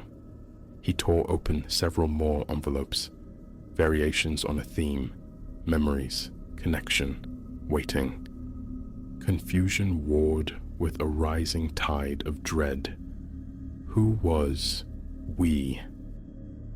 He remained there for what felt like an eternity, though likely mere minutes passed. The rocking chair emitted another solitary creak. His throat constricted. "Who's there?" he whispered, the sound swallowed by the immensity of the space. No reply came. He took an involuntary step backward, his hands unsteady. Departure beckoned, yet a stubborn fragment of his psyche craved answers. He waited, mind racing through improbable scenarios, elaborate hoax, vengeful acquaintance, random obsession. No explanation felt sufficient.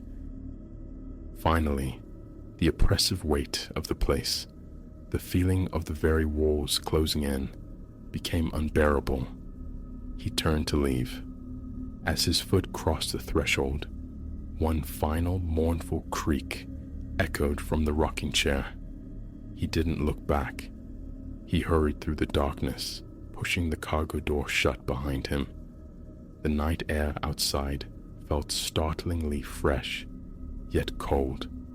He walked quickly to his car, glancing repeatedly over his shoulder, listening for footfalls that never came, hearing only the frantic thrumming in his own chest. He drove home, gripping the steering wheel until his knuckles burned white. Back in the perceived safety of his apartment, another envelope lay waiting beneath the door. He almost left it, a testament to his fraying resolve, but the compulsion was too strong. With trembling fingers, he opened it. This isn't over. His stomach plummeted. He stood motionless, listening to the profound silence of the hallway, a tingling sensation spreading across his skin. And that is his present state, tethered to an unnerving cycle. The letters persist, summoning him back to that desolate place, hinting at shared histories and imminent meetings, yet always withholding clarity. His nerves are frayed wires. He cannot discern the architect of this insidious game, nor fathom their motives. The fear of losing his sanity looms large, yet the strange magnetism of the mystery prevents him from severing the connection entirely. He knows, with chilling certainty, that as long as the brittle envelopes continue to appear, the summons will resonate within him. Where it leads, what awaits him upon his next return? These questions hang unanswered, generating an invisible pressure that mounts with each passing day. He is utterly alone in this, caught between the urge to resist and the growing terrifying suspicion that escape may no longer be an option. The deeper he tries to withdraw, the more potent the pull becomes.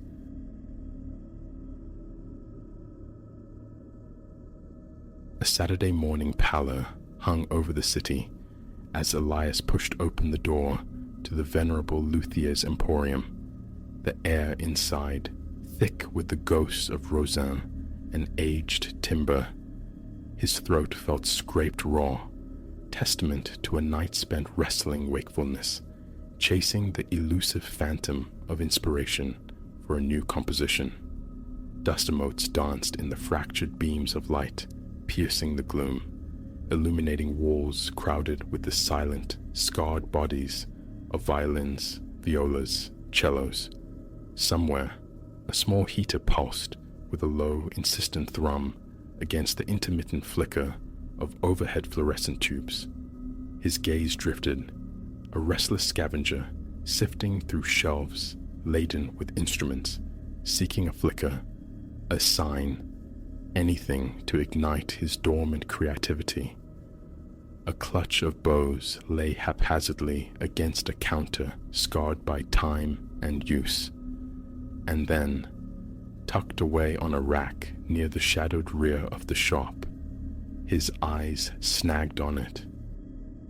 A violin, yes, but worn in a way that defied mere use. Its varnish possessed a curious matte quality, absorbing rather than reflecting the weak light. The scrollwork and purfling, intricately carved into the neck and back, were executed with unnerving precision, yet depicted shapes, spirals, and interlocking symbols that felt alien, their meaning veiled. Elias squinted, a strange prickling sensation tracing paths along his fingertips, an immediate, inexplicable urge to cradle the instrument. He approached the proprietor, Mr. Abernathy, a stooped figure draped in a dust-laden waistcoat, peering through spectacles thick as bottle glass. Elias cleared his throat, the sound small in the resonant space. "I'm looking," he began, "for something with a certain history. A voice." Abernathy offered a minuscule shrug, a gesture lost in the folds of his jacket. "Try whatever calls to you," he murmured, his voice dry as old parchment. Elias reached for the peculiar violin. Its weight felt substantial, solid in his grasp, the raised carvings pressing a cryptic pattern against his palm. The wood itself felt subtly abrasive, and beneath the expected scent of varnish, a faint, almost subliminal aroma lingered, something acrid, like scorched fabric. Tucking it beneath his chin, the cool kiss of the chin rest against his skin sent an involuntary shiver down his spine. He plucked the open strings. A resonance shivered through him, tightening something low in his gut, an echo that seemed wrong, too present in the shop's profound quiet, save for the heater's drone. Hesitantly, he drew the bow across the strings in a simple scale. Behind each cleanly articulated note, a softer, phantom tone lingered for a fraction of a second, a hushed susurrus, as if the instrument were whispering its own shadowy reply. He tried to dismiss the sensation, but caught Abernathy observing him with an unreadable expression. "Don't know much about that one," the old man offered, wiping his glasses on his sleeve. "Been here a long while." The price he named was surprisingly modest. Elias didn't haggle. The transaction was swift, the instrument his. Back in the confines of his cramped apartment, a space dominated by a cluttered composition desk, a threadbare armchair, and a lamp casting weak yellow light, Elias laid the violin upon the sofa. He simply stared. There was no elegant stand, no place of honor. It leaned there, an enigmatic guest. He couldn't tear his gaze from the carvings, those complex interwoven spirals that seemed to writhe just at the edge of perception. A disquieting thrill pulsed beneath his ribs, his heart hammering a nervous rhythm against his sternum. He threw open a window, letting in the city's breath, the distant blare of car horns, a momentary anchor to the mundane. Needing the familiar ritual of practice, he lifted the violin again, launching into warm-up exercises, a piece he'd been laboring over. Almost immediately, he sensed it. The tone wasn't just developing, it was transmuting, deepening with each passage. This wasn't mere interpretation. The sound itself grew heavier, acquiring a guttural, almost mournful timbre, as though the wood itself possessed vocal cords. His hands began to tremble slightly, a tremor he fought with slow, deliberate breaths. Beads of sweat pricked his forehead, and the echo, the phantom doubling he'd heard in the shop, it was here too. Faint, elusive, yet undeniable, each note trailed by its spectral whisper, impossible in the dead acoustics of his small room. He stopped, lowering the instrument to his lap, heart pounding like a trapped bird. He tried retuning, the slow turn of the pegs, a small act of defiance against the rising tension in his chest, but the unease remained, a knot tightening within him. He forced himself onward, practicing for hours until the sun bled away, leaving the room steeped in twilight. Eyes gritty with fatigue, he finally nested the violin in its case, the click of the latches feeling unnervingly final. Sleep offered no refuge. Around the bone-chilling hour of 3, Elias surfaced abruptly, finding himself perched on the edge of his bed, the violin nestled under his chin, the bow moving in his hand. Moonlight, filtered through the gap in his curtains, striped the floor. He blinked, his mind a fog, utterly blank as to how he'd retrieved the instrument. A slow, dragging melody wept from the strings, low and mournful notes stretching into the silence. His throat felt constricted. His hands shook with a fatigue unrelated to sleep. Taking a ragged breath, he compelled his limbs to move, returning the violin to its case. sliding it decisively beneath the bed. He crawled back under the covers, his body rigid, ears straining, the final note of the somber melody seeming to hang in the air beside him long after the case was closed. Morning found him groggy, a painful stiffness seizing his neck. The violin case lay beneath the bed, but it was partially unlatched. A cold dread coiled in his stomach. He was certain, absolutely certain, he had secured it. He rose, rubbing the sleep from his eyes, dressing mechanically. Breakfast was a formality. A few bites of toast turned to ash in his mouth. His phone buzzed with ignored notifications. His attention, magnetic and unwilling, returned to the violin. Perhaps understanding was the key. He retrieved the case, setting it on his desk, opening it with hesitant fingers. The instrument lay inert, its enigmatic carvings the only outward sign of its peculiarity. He decided to clean it, a gentle exorcism with a soft cloth, inspecting the bridge, the strings. Everything appeared structurally sound. Then, tucked within a small compartment, he found it, a brittle slip of paper bearing symbols identical to those etched into the wood. No explanation, just the same swirling glyphs. He set it aside, feeling adrift. Practice resumed. The initial scales sounded innocuous enough, but as he navigated more intricate passages, the phantom echo resurfaced, insistent. His mouth went dry.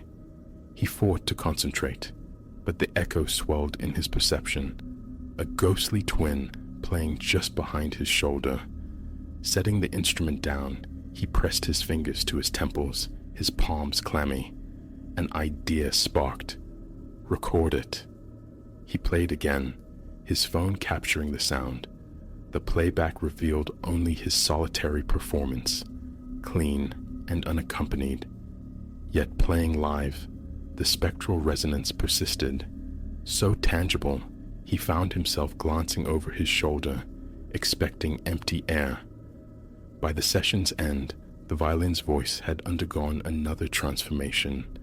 The usually bright, piercing E string, now sounding strangely veiled, almost muted, yet imbued with a deeper, resonant hum. Wiping sweat from his brow, he paced the apartment, gulping water, trying to clear the static from his head. He needed distance. The violin went back into its case. The latches clicked shut with deliberate force. He shoved it deep into his bedroom closet, behind a barricade of old jackets. That afternoon, Elias attempted composition, pen hovering over staff paper. Melodies flickered and died, his focus irrevocably snagged by the presence in the closet. His eyes kept straying to the bedroom door. A creeping sense of being watched prickled the back of his neck.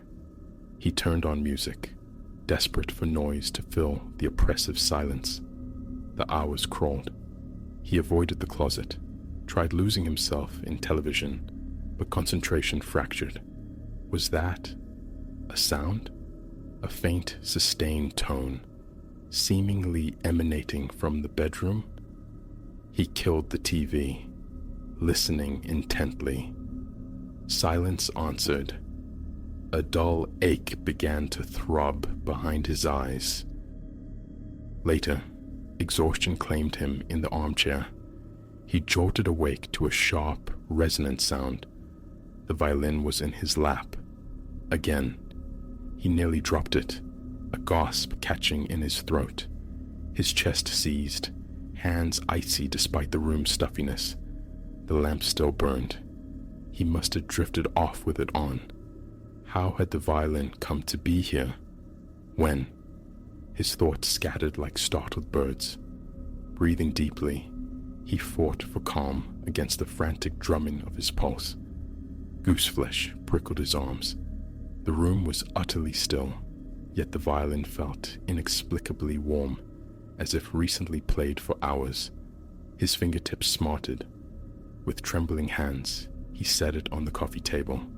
He paced, the creak of a floorboard unnaturally loud. Was he losing his grip? He flicked on every light, bathroom, kitchen, spare lamps, a desperate attempt to banish the encroaching shadows.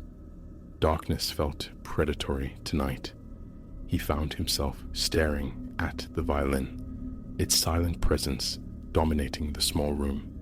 Scrolling through his phone offered no distraction. His gaze kept returning to the instrument on the table. It felt sentient, watchful, an absurdity, yet the feeling persisted, a visceral certainty that defied logic. He sat again, resolve hardening. He picked up the violin, determined to assert control. An A- scale. The tone was darker, heavier than ever before, each note vibrating through his fingers, raising the fine hairs on his arms. The echo returned, no longer faint, but a distinct, humming presence hovering in the air around him. Breath hitched in his throat. The back of his neck tingled intensely. His bowing arm faltered, the horsehair scraping dissonantly across the string. He stopped abruptly. The spectral hum lingered for a beat, then slowly dissipated. Pressing a hand to his chest, feeling the frantic race of his heart, he muttered into the empty room, "What is happening?" He glanced towards the window, half expecting to see concerned neighbors, but the street outside was dark and indifferent. Sleep remained elusive that night. He paced the living room, the violin a silent sentinel on the coffee table. He hadn't put it away. It felt wrong to hide it now, as if it demanded visibility. His eyes burned with fatigue. Around 2 a.m, faint whispers brushed against the edge of his hearing, indecipherable murmurs, seemingly originating from just beyond the walls. A neighbor? He pressed his ear to the plaster. Nothing. The sound, he realized, with a jolt of cold fear, wasn't external. It emanated from the violin. Slowly, he turned. It rested innocently on the table. The hairs on his arms prickled upright. Pulse hammering in his ears, he swallowed against a dry throat and approached it. Lifting the instrument, he felt that same uncanny warmth radiating from the wood. "Is anyone there?" he whispered, the words sounding foolish, addressed to inanimate wood and gut. Only the hum of the refrigerator and his own ragged breathing answered. He tried playing again, a short, familiar piece. The notes felt alien under his fingers. His left hand protested, fingertips raw, his bowing arm aching with a deep weariness. Sweat trickled down his temple. The echo intensified, no longer a whisper, but a clear secondary voice entwining with his own. He stopped, clutching the violin tightly against his chest, his heart a frantic drum against the wood. The echo pulsed, filling the room with an invisible resonance long after his bow fell silent. Gritting his teeth, he forced himself to place the instrument back on the table, watching it, waiting for the phantom sound to finally fade. Days bled into one another. Each practice session plunged the violin's timbre deeper into shadow, a muffled quality underscored by a disturbing, vibrant undercurrent. The whispers became a near constant companion, sometimes seeming to drift from the case, other times murmuring directly behind him. His nerves frayed, hands perpetually unsteady. A knot of anxiety lived permanently in his gut. Coffee became his crutch against the encroaching exhaustion, the fear of waking again. mid-performance, keeping sleep at bay. Locking the violin away proved futile. The sounds, the feeling of its presence, seeped through wood and fabric. He felt ensnared. One evening, attempting to capture a fleeting melodic idea, Elias sat scribbling notes onto staff paper. The pen tapped rhythmically. He started humming the nascent theme aloud, and then froze, throat tight. From inside its closed case across the room, the violin echoed his humming, a perfect, ghostly mimicry. His eyes darted wildly around the empty apartment. He approached the case, flicked the latches with trembling fingers, eased the lid open. The violin lay still. He touched it. Warm, definitely warm, as if just played. His thoughts spun chaotically. He slammed the case shut, backing away. The conviction solidified. The violin wanted something. Reason warred with the undeniable physical sensations, the palpable warmth, the audible echoes and whispers. The facts were stark. An old violin, strange carvings, inexplicable phenomena unregistered by technology, his own body screaming distress signals through tremors and sleeplessness. Explanation remained terrifyingly absent. Late one night, slumped on the floor against the sofa, staring at the closed case, utter exhaustion weighing him down, his muscles screaming, eyelids impossibly heavy, he started to drift, a welcome oblivion beckoning, when a whisper sliced through the haze. Elias. His name. Faint, yet unmistakable, originating from the case. His heart leapt, pounding against his ribs. He scrambled to his feet too quickly, dizziness washing over him. He gripped the sofa, head throbbing, his own breathing harsh and shaky in the silence. The case remained inert. The whisper gone. Sweat slicked his palms. With no other recourse apparent, he walked to the case, opened it, lifted the violin. His hands shook violently. He settled it onto his shoulder, and without conscious thought, began to play the melody, the slow, dark, dragging tune from that first disorienting night. The notes flowed, unbidden yet familiar. The violin's echo surged, louder, more present than ever before. His arms grew rigid, his back tightening into knots. He played on, driven by something beyond fatigue, until his fingers refused to obey, until movement became agony. When he finally stopped, the silence that rushed in felt colder, deeper. His teeth began to chatter. He let the violin slide from his shoulder, collapsing back against the sofa, staring blankly at the ceiling. His body screamed for rest, but his mind buzzed, hyper-alert. He listened, straining for the echo's final decay. It faded slowly, reluctantly. He closed his eyes, but sleep was a distant shore. The following day, he refused to touch the instrument. He left it out, though, on the sofa, a constant visible reminder. Faint murmurs still brushed his awareness when he passed near it. The thought of disposal flickered, returning it, selling it. But the idea of inflicting this presence on another felt wrong. Besides, an undeniable perverse bond had formed. He had composed more, poured more of himself onto paper in these turbulent days than in months prior. The music was different, dark, unsettling, yet fiercely authentic, resonating deep in his bones. He remains here, in the small apartment, the violin now resting on a chair across the room, its carved back catching the dim evening light. Small sounds persist, a gentle tap, a soft, scratching sigh from the wood. His shoulders ache with perpetual tension. His neck is a column of stiff muscle, His gaze is drawn, again and again, to those intricate glyphs, each swirl and groove seeming to hold infinite shadowed depth. Tonight, he will attempt to record a new piece, one born from the feverish landscape of a half-dream. He anticipates the echo's return, the surge of his pulse, the dampness of his palms. But the fight has gone out of him.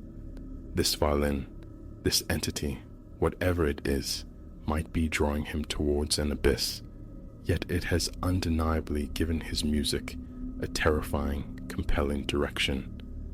A tightness constricts his chest when he contemplates the path ahead, the potential cost of continuing. But putting it away for good feels impossible now. Even with the case latched, its spectral voice resonates within his skull. So, Elias will play. He will follow the dark melody, waiting, listening for the voice within the ancient wood to finally reveal its secrets. He is tired of resisting. He will practice until the truth locked within those carvings yields, or until he unravels completely. There is no turning back. He can only hope sanity remains his reluctant partner on this unnerving journey.